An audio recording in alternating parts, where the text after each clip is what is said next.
उत्तर प्रदेश की पूर्व मुख्यमंत्री मायावती का भविष्य क्या होगा, इसको लेकर कई तरह की अटकलें लगाई जा रही हैं।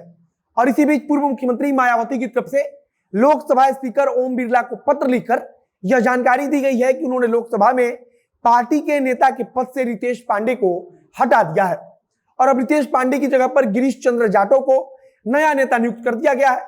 कहा जा रहा है कि बसपा सुप्रीमो मायावती की तरफ से इस बात को पर गहन चिंता किया जा रहा है कि आखिरकार उत्तर प्रदेश की विधानसभा चुनाव में बहुजन समाज पार्टी का प्रदर्शन इतना खराब कैसे हो सकता है। और सबसे जरूरी कि बहुजन समाज पार्टी का अपना वोट शेयर 10% तक कैसे नीचे आ सकता है। सबसे बड़ी बात है कि मायावती की पार्टी बसपा का वोट प्रतिशत 10% तक नीचे आ गया है, जो मायावती के लिए चिंता का विषय है, क्योंकि अगर ऐसा ही रहा तो वह दिन दूर नहीं जब बसपा का नामो निशान भी उत्तर प्रदेश से एक प्रकार से मिट जाएगा। और भारतीय जनता पार्टी तथा समाजवादी पार्टी तो इस बात पर लगी हुई है कि मायावती का जो वोट उनके पास से खिसक रहा है वह उनके पाले में आ जाए। बीच बीच में इस बात की चर्चा भी चल रही है कि मायावती को राष्ट्रपति बना दिया जाएगा, और अगर मायावती राष्ट्रपति बनाई जाती है तो फिर इसका मतलब हो जाएगा कि मायावती ने भाजपा को समर्थन दे दिया है। अब नमस्कार, मेरा नाम है मोहित कुमार सिंह और आप देख रहे हैं हमारा विशेष कार्यक्रम जनता junction show. BSP supremo Mayawati ने आज लोकसभा में अपनी पार्टी के नेता को बदल दिया है और उन्होंने ब्राह्मण चेहरे को हटाकर जाटव चेहरे को मौका दिया है और माना जा रहा है कि मायावती अब अपने मूल वोटरों के पास वापस लौटना चाहती है। मायावती को भी शायद इस बात का एहसास हो चुका है, उनकी समझ में आ चुका है कि अब अगर उन्हें फिर से अपना खोया हुआ जमीन वापस पाना है तो उसके लिए सबसे जरूरी है कि उन्हें अपने मूल मतदाताओं को फिर से पकड़ना होगा। वैसे भी उत्तर प्रदेश में दलित मतदाताओं का के मतों का एक बड़ा बंटवारा हुआ है तथा भारतीय जनता पार्टी और समाजवादी पार्टी दोनों के बीच यह मत बटा है। मायावती भी अब इस बात को महसूस कर रही है और कल तक मायावती को लगता था कि उनका अपना वर्ग उनका साथ कभी भी नहीं छोड़ेगा, लेकिन अब उन्हें भी महसूस होने लगा है कि अगर समय रहते कुछ नहीं किया गया तो फिर बहुत देर हो जाएगी और उसके बाद से अपना खोया हुआ जमीन वापस पाना बड़ा ही मुश्किल हो जाएगा। बताया जा रहा है कि आगे जो लोकसभा का चुनाव होना है उसके लिए बसपा सुप्रीमो मायावती अभी से ही रणनीति बनाने लगी है। इस बार की उत्तर प्रदेश विधानसभा चुनाव में मायावती ने भरपूर कोशिश की थी कि दलित और ब्राह्मणों के गठजोड़ से अपनी स्थिति को मजबूत किया जाए, लेकिन मायावती अपनी इस योजना में कामयाब नहीं हो पाई। चुनाव परिणाम के बाद यह साफ हो गया कि ब्राह्मण मतदाताओं की अभी भी पहली पसंद भारतीय जनता पार्टी है और दलित मतदाताओं में भी भारतीय जनता पार्टी ने लंबी सेंधमारी की है।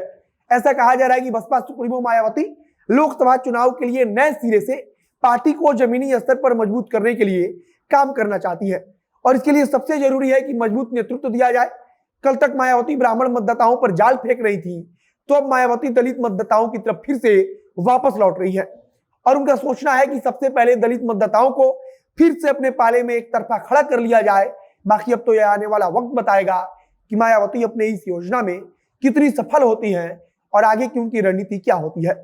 अब आगे बढ़ते हैं। अब आज की बड़ी खबर में बस इतना ही। इन शॉर्ट्स की आज पहली खबर है कि उत्तर प्रदेश से एक अनोखी खबर आई है, जहां समाजवादी पार्टी के चुनाव जीतने की बात पर अखिलेश यादव का एक समर्थक शर्त लगा लेता है और उसके बाद से वह चुनाव परिणाम आने के बाद अपनी मोटरसाइकिल हार जाता है। उसने शर्त में कहा था कि अगर समाजवादी पार्टी की सरकार नहीं बनेगी तो फिर मैं अपना मोटरसाइकिल जिसके साथ शर्त लगा रहा हूं उसको दे दूंगा। अब जब चुनाव परिणाम में भारतीय जनता पार्टी जीत गई और समाजवादी पार्टी हार चुकी है, तब उसने अपने शर्त को निभाया और उसने अपनी मोटरसाइकिल शर्त लगाने वालों को दे दिया। किसी प्रकार से यह जानकारी समाजवादी पार्टी के राष्ट्रीय अध्यक्ष और पूर्व मुख्यमंत्री अखिलेश यादव के पास पहुंच गई और फिर अखिलेश यादव ने बाकायदा उस व्यक्ति को लखनऊ बुलवा लिया। लखनऊ बुलाकर अखिलेश यादव ने सबसे पहले उसे समझाया कि इस प्रकार की शर्त को नहीं लगाना चाहिए और भविष्य में वह कभी भी इस प्रकार का शर्त नहीं लगाएगा, यह बात भी कही। इसके बाद समाजवादी पार्टी के राष्ट्रीय अध्यक्ष अखिलेश यादव ने उसे 1 लाख रुपए का चेक भी दिया। उत्तर प्रदेश के चुनाव में शर्त लगाने की कई सारी खबरें आई, लेकिन यह खबर अपने आप में खास बन गई क्योंकि समाजवादी पार्टी के राष्ट्रीय अध्यक्ष अखिलेश यादव ने शर्त लगाने वाले को 1 लाख का चेक सौंप दिया है। अब आते हैं दूसरी खबर पर। उत्तर प्रदेश में कश्मीरी पंडितों पर बनी फिल्म द कश्मीर फाइल्स को उत्तर प्रदेश की सरकार की तरफ से टैक्स फ्री कर दिया गया है और अब फिल्म के टैक्स फ्री किए जाने के बाद से विपक्ष की तरफ से उस पर सवाल भी उठाया जा रहा है। राष्ट्रीय लोकदल के नेता जयंत चौधरी की तरफ से इस मामले पर सवाल उठाया गया और नसीहत देते हुए कहा कि उत्तर प्रदेश सरकार के द्वारा फिल्म को टैक्स फ्री करने का क्या मतलब है।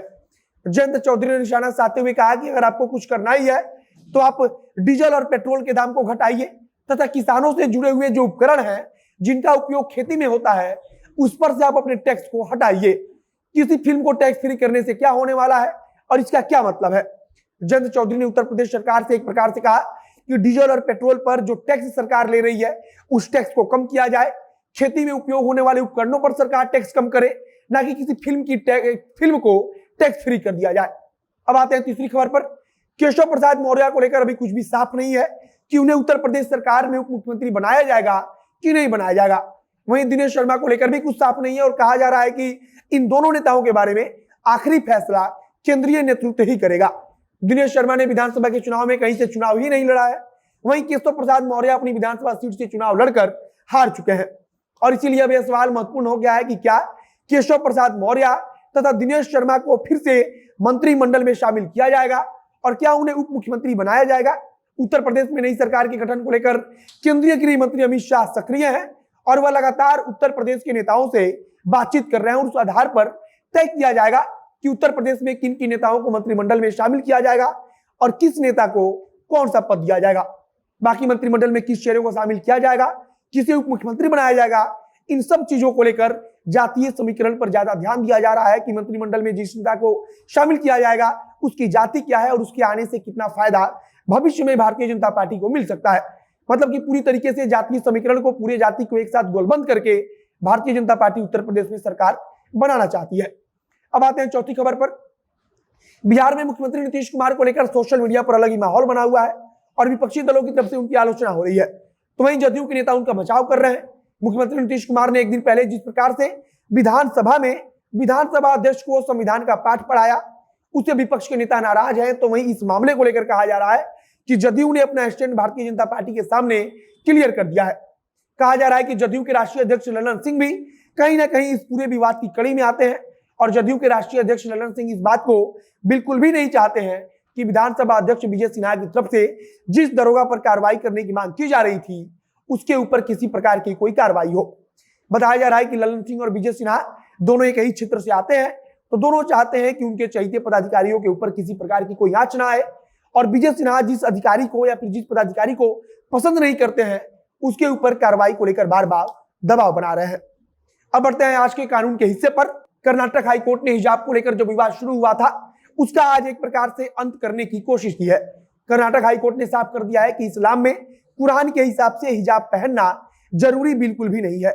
मतलब कि कर्नाटक हाईकोर्ट ने यह कह दिया है कि स्कूल और कॉलेज में लड़कियों का हिजाब पहनकर आना जरूरी नहीं है और हिजाब पहनकर लड़कियों को नहीं आना है। पिछले 74 दिन से इस मामले को लेकर राजनीतिक बहस हो रही थी, बहुत तरह की धार्मिक टिप्पणियां चल रही थी और अब 74 दिन के बाद कर्नाटक हाईकोर्ट ने इस पर फैसला सुनाया है। हिजाब के समर्थन में जितनी भी याचिका हाईकोर्ट के पास आई थी, चाहे वो लड़कियों की तरफ से हो या फिर अलग अलग इस्लामिक संस्थाओं की तरफ से हो, उन सभी को हाईकोर्ट ने एक साथ खारिज कर दिया है। कर्नाटक हाईकोर्ट की तरफ से साफ कर दिया गया है कि किसी भी विद्यालय में और कॉलेज में जो यूनिफॉर्म होगा उसे पहनकर आने से कोई भी छात्र या छात्रा मना नहीं कर सकता या सकती है। बाकी कर्नाटक हाईकोर्ट के मुख्य न्यायाधीश के घर की सुरक्षा को बढ़ा दिया गया है क्योंकि इस प्रकार का अंदेशा जताया जा रहा है कि अब फैसला दिए जाने के बाद से वहां पर कुछ विवाद हो सकता है, वहां पर कुछ हंगामा हो सकता है। बाकी अब आते हैं सबसे आखिरी सेगमेंट पर जो है नसीहत। राष्ट्रपिता महात्मा गांधी कहते हैं कि व्यक्ति अपने विचारों को सिवाय कुछ नहीं है, वह जो सोचता है वह उसी प्रकार का बन जाता है। बाकी आप मौज करिए, फिर मिलते हैं कल जनता जंक्शन शो के अगले एपिसोड के साथ। इस वीडियो को ही समाप्त करते हैं। वीडियो को शेयर कीजिएगा और अगर फेसबुक पर देख रहे हैं तो पेज को लाइक कर लीजिएगा तथा अगर यूट्यूब पर देख रहे हैं तो चैनल को सब्सक्राइब कर लीजिए। मिलते हैं फिर बहुत जल्द अगले वीडियो में। कैमरे पीछे खड़े हूं प्रकाश और मैं मोहित कुमार सिंह। बहुत बहुत धन्यवाद।